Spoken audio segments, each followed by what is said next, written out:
हरे कृष्णा। आप सभी को निर्जला एकादशी की हार्दिक शुभकामनाएं।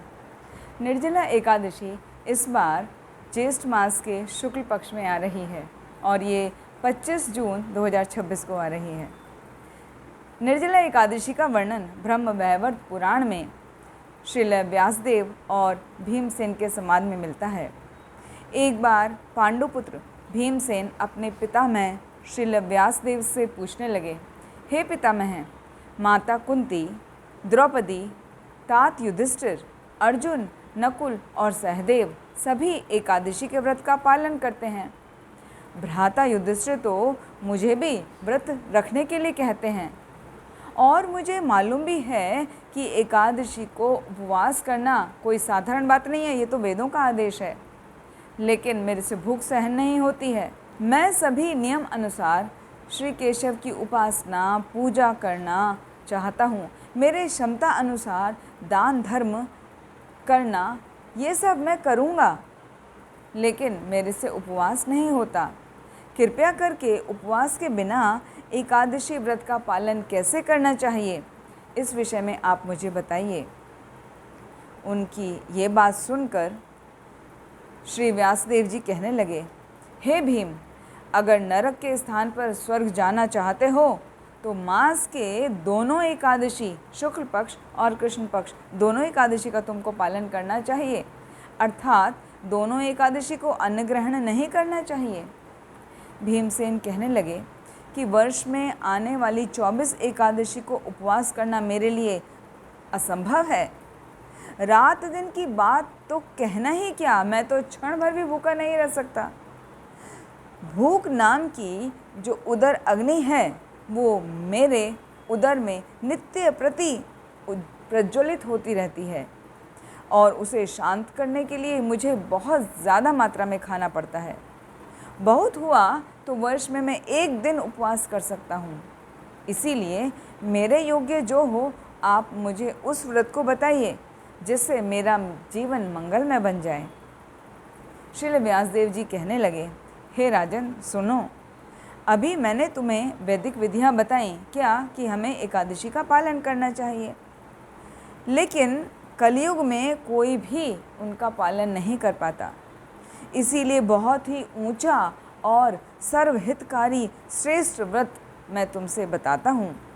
ये व्रत सभी शास्त्रों का, पुराणों का सार है और जो कोई भी शुक्ल पक्ष में या कृष्ण पक्ष में आने वाली एकादशी का पालन करता है उस व्यक्ति को नरक नहीं जाना पड़ता। व्यासदेव जी के कथन से बलशाली भीमसेन भय से काँपने लगे और वे पूछने लगे, हे पितामह, अब आप ही बताइए मैं क्या करूं? मास के 2 दिन का उपवास करने के लिए तो मैं पूर्ण रूप से असमर्थ हूँ। कृपया मुझे ऐसा व्रत कहिए जिसके पालन से मुझे सभी व्रतों का फल प्राप्त हो जाए। इसके पश्चात व्यासदेव जी कहने लगे, ठीक है, ध्यानपूर्वक सुनो। ज्येष्ठ मास के शुक्ल पक्ष में जब सूर्य वृष और मिथुन राशि में आता है उस समय की एकादशी को निर्जला एकादशी कहते हैं। इस दिन जल भी ग्रहण नहीं करना चाहिए। इस दिन आचमन करते हुए 1 राई पानी में डूबे, बस इतना ही जल लेकर आचमन करना चाहिए। इससे ज़्यादा जल पीने से मद्यपान करने का परिणाम प्राप्त होता है और इस निर्जला एकादशी में कुछ भी खाना वर्जित है। खाने से व्रत भंग हो जाता है। तो करना क्या है?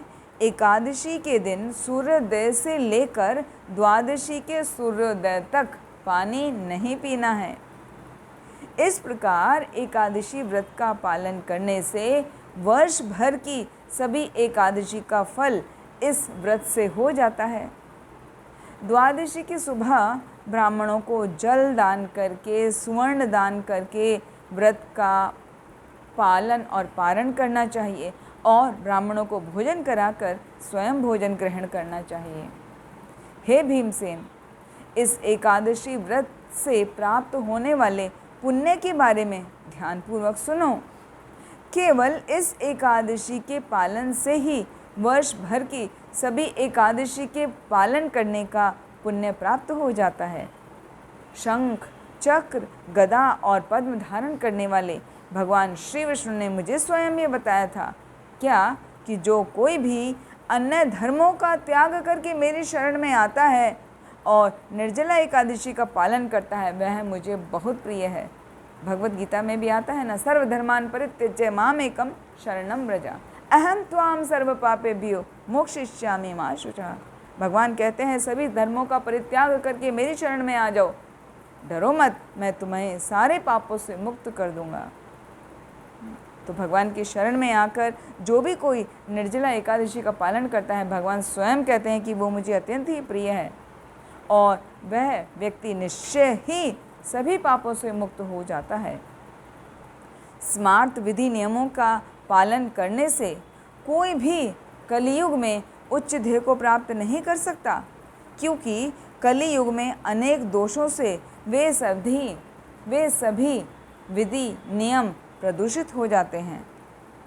हे वायुपुत्र भीम, किसी भी एकादशी में अन्न खाना त्याज्य है, साथ ही निर्जल एकादशी में तो पानी भी वर्जित है।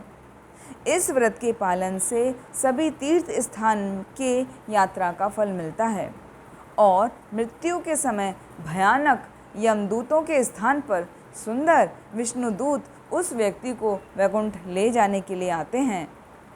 इस एकादशी का पालन करके जो कोई भी व्यक्ति गाय का दान करता है वह अपने सभी पाप कर्मों से मुक्त हो जाता है।